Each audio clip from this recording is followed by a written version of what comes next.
Hello, Eric of Engineers of Van Life here today to talk about the Daylodge Airhaven 30 inflatable awning. It's the awning that we have chosen for our Van Rover. Absolutely love it. Want to go over a couple key things right away, and then we will go into how to set it up, how to take it down, what it packs into, but let's get into it. So this is the Airhaven 30 by Daylodge. It retails for $699. We actually just started selling this on our website, engineerswhovanlife.com, so you can pick it up there. Feel free to shoot us a message on Instagram, email us, whatever your curiosities are, ask us. That's what we're here for. But we know you'll enjoy it just as much as we do. This holds up great in all weathers. It'll keep you cool in the summer. It keeps the rain off you. All of the seams are waterproofed. It can withstand a pretty high snow load, so you can just leave it deployed in the winter. As it builds up, snow will just pile up here, and as it becomes weighted and weighted and weighted and weighted, it'll just bend until all the snow slides off, and then it's just going to pop back into place. So it's really one of the most durable, wind-resistant, snow-resistant awnings on the market today. So this inflates with any old high volume air pump. This is the same kind of thing you would inflate like a raft or maybe a stand-up paddleboard with. It has a pressure gauge on it. This is going to inflate to 8 to 10 PSI here. And then these arms are fully adjustable. So they slide on this strap down or up, depending on the angle you want to create. And there's this little buckle right here that fits into a Kevlar patch, one of my favorite features of this. It's Kevlar on the inside to give a high friction fit, and then it's a fleece microfiber on the outside so it doesn't scratch the paint of your van door. You see it actually slides with the van door, so it attaches on top and on bottom, and these two straps hold tension.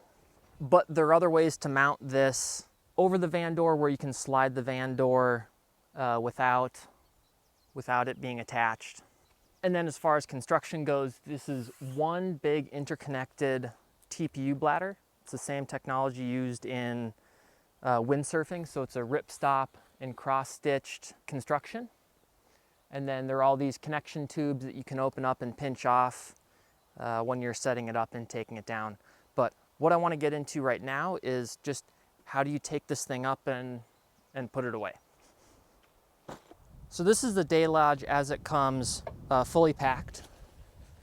Inside this carrying case, there's enough room to fit your high volume air pump. It has an inflate side and a deflate side. So you can just hook your pressure gauge up to the correct side. Here we have inflate. We're going to take out our awning and lay it out. And we can take our air pump. This has a two-way valve, so the second thing that unscrews will let all the air out. And if you have just the top valve opened, it's a one-way, will let air in and allows you to pump it up. But put your high volume air pump just right in there. It just fits with a friction fit. And we're gonna pump it up to 8 to 10 PSI. So right there we have about 9 PSI. So we're just gonna use the two hooks that come included on the thicker side. We're gonna open our slider door and just hook them loosely over the lip. I can open up that all the way. And there is a handle on the inside to help you with this step.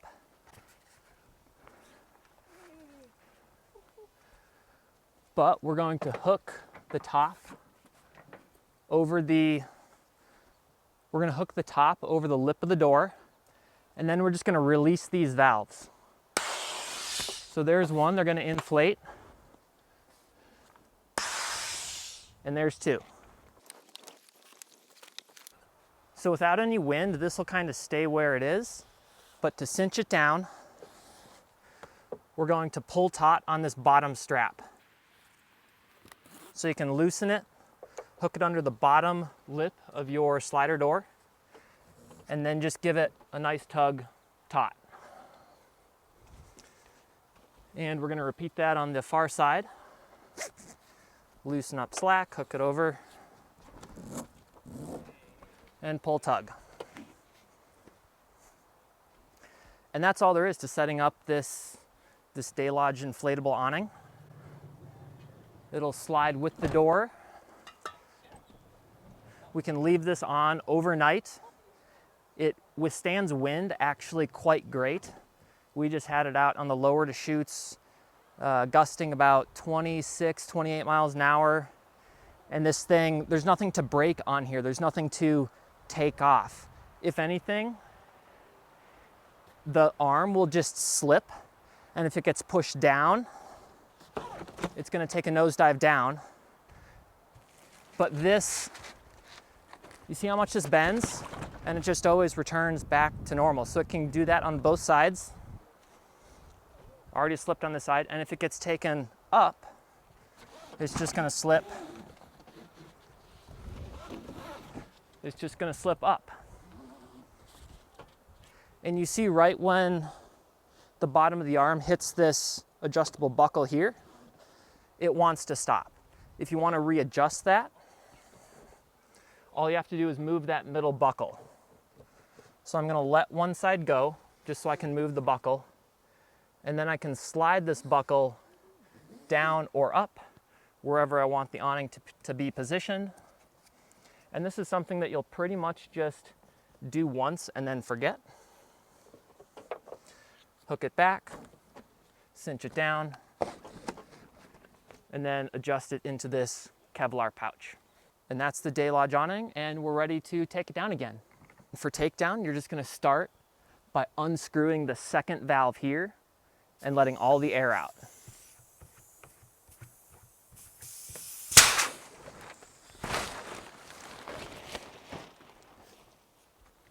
That's going to deflate, and you can pop it off the slider door with your two hooks.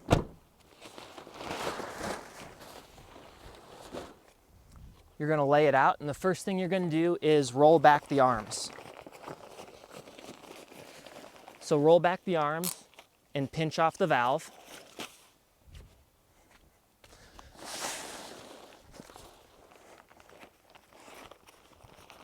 And do this on both sides.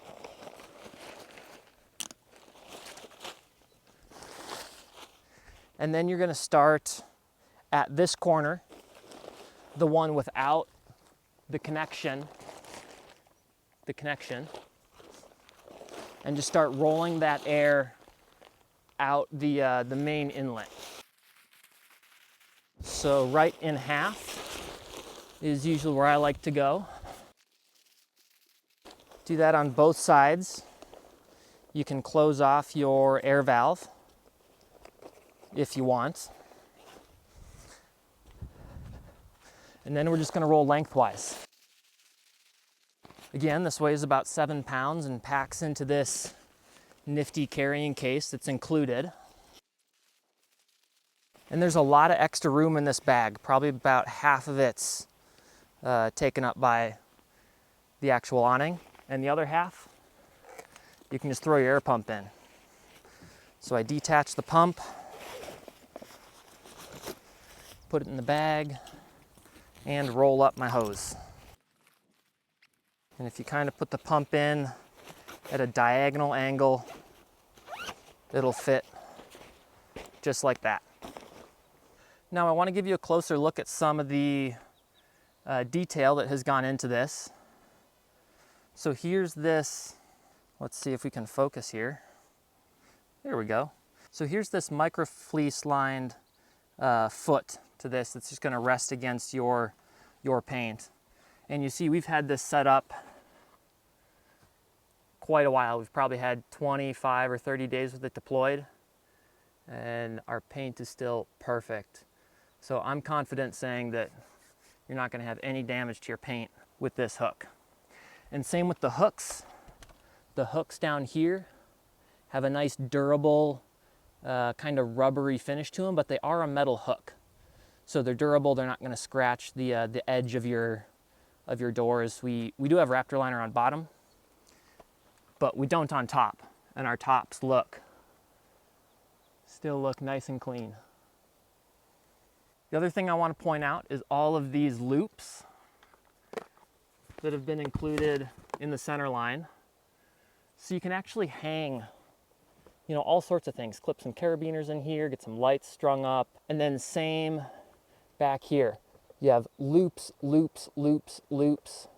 And kind of the idea of this whole product is to make this the base platform, and then you can have accessories mount and tie into those mounting points, and you know, get like a table here or an outdoor cook set that just fits perfectly on your slider door.